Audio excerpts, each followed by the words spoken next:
Election commission में मुसलसल 5 साल तक गलत डिक्लेरेशन जमा कराने पर जिस वक्त इमरान खान के सर पर नाअहली की तलवार लटक रही है, तो ऐसे में इनकी जमात के दीगर रहनुमाओं के लिए भी संगीन मसाइल पैदा हो सकते हैं, क्योंकि ये अकाउंट्स इनके नाम से खोले गए थे, लेकिन पार्टी ने इनसे लाताल्लुकी इख्तियार की। 13 गैर एलानिया अकाउंट्स में 2 अकाउंट्स इमरान खान की दरख्वास्त पर खोले गए, जबकि बाकी 11 अकाउंट्स दीगर पार्टी रहनुमाओं ने खोले, लेकिन पीटीआई ने इलेक्शन कमीशन ऑफ पाकिस्तान में जमा कराए गए अपने बयान में इससे लाताल्लुकी का इजहार किया।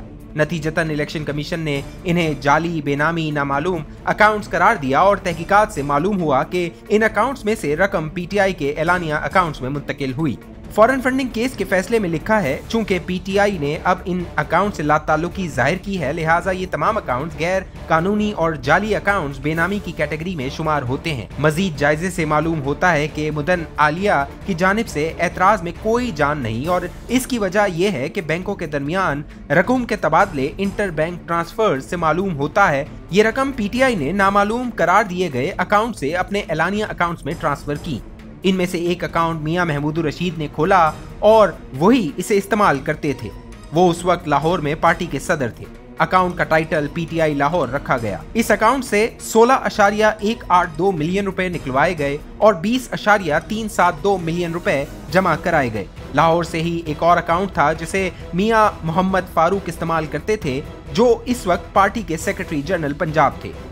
ये अकाउंट मुस्लिम कमर्शियल बैंक में था, जिसका टाइटल पीटीआई पंजाब था। इस जमन में अकाउंट खुलवाने के लिए जो दरख्वास्त दी गई और जिस मिजाज शख्स बहैसियत दस्तखत कुंदा ने दस्तखत किए, वो इमरान खान थे। इस अकाउंट से 14.097 मिलियन रुपए निकलवाए गए और 15.149 मिलियन रुपए जमा कराए गए। कौमी असम्बली के साबिक स्पीकर असद कैसर ने हबीब बैंक पेशावर में अकाउंट खुलवाया और वो मोहम्मद अशफाक और मोहसिन वदूद के हमरा इसे इस्तेमाल करते थे। अकाउंट से 0.782 मिलियन रुपए निकलवाए गए, जबकि 0.860 मिलियन रुपए जमा कराए गए। कैसर के पास एक और अकाउंट भी था जो बैंक इस्लामी पेशावर में खोला गया, जो उन्होंने साबिक गवर्नर शाह फरमान और इमरान शहजाद के हमरा खोला। अकाउंट का टाइटल पीटीआई NWFP था। अकाउंट से 2.11 मिलियन निकलवाए गए, जबकि 2.217 मिलियन रुपए इसमें जमा कराए गए। एक और account bank of Khyber Peshawar में था, जिसकी तफसीलात मौजूद नहीं कि इसे कौन इस्तेमाल करता था। साबिक गवर्नर सिंध इमरान इस्माइल ने हबीब बैंक कराची में एक अकाउंट रुकन कौमी असम्बली नजीब हारून और रुकन सूबाई असम्बली समर अली खान के हमरा खोला। अकाउंट से 39.471 मिलियन रुपए निकलवाए गए, जबकि इसमें 40.224 मिलियन रुपए जमा कराए गए। अकाउंट टाइटल पीडीआई सिंध था। सिंध से पार्टी की रुकन सूबाई असम्बली सीमा जिया ने हबीब बैंक कराची में मिस रुशना के हमरा अकाउंट खोला। इसका title PTI women wing Sindh था। इस अकाउंट में 1.077 मिलियन रुपए जमा कराए गए। कौमी असम्बली के साबिक डिप्टी स्पीकर कासिम खान सूरी का बैंक ऑफ पंजाब की कोयटा ब्रांच में अकाउंट था और इस वक्त वो पीटीआई के सूबाई सदर थे। ये अकाउंट सैयद अब्दुल वहाब और दाऊद खान के साथ मिलकर इस्तेमाल होता था। इसमें से 5.350 मिलियन रुपए निकलवाए गए, जबकि इसमें 5.556 मिलियन रुपए जमा करवाए गए। एक अकाउंट इस्लामाबाद में बैंक इस्लामी की ब्रांच में पीटीआई फेडरल कैपिटल के टाइटल से खुलवाया गया।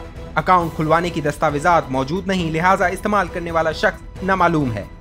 इस अकाउंट से 0.769 मिलियन रुपए निकलवाए गए, जबकि इसमें 1.154 मिलियन रुपए जमा कराए गए। कराची में इसी टाइटल के साथ इसी बैंक में एक और अकाउंट खुलवाया गया, जिसका रिकॉर्ड मौजूद नहीं, और शायद बेनजीर भुट्टो की शहादत के बाद होने वाले फसादात में ये रिकॉर्ड जल चुका है। इमरान खान की दरख्वास्त पर हबीब बैंक की इस्लामाबाद ब्रांच में 2 अकाउंट्स खोले गए, जिसे सरदार अजहर तारिक, कर्नल रिटायर्ड यूनुस अली रजा और सैफुल्लाह नियाजी इस्तेमाल करते थे। इनमें से एक अकाउंट से $51,750 निकलवाए गए, एक और अकाउंट से 84.14 मिलियन रुपए निकलवाए गए, जबकि 86.89 मिलियन रुपए जमा कराए गए।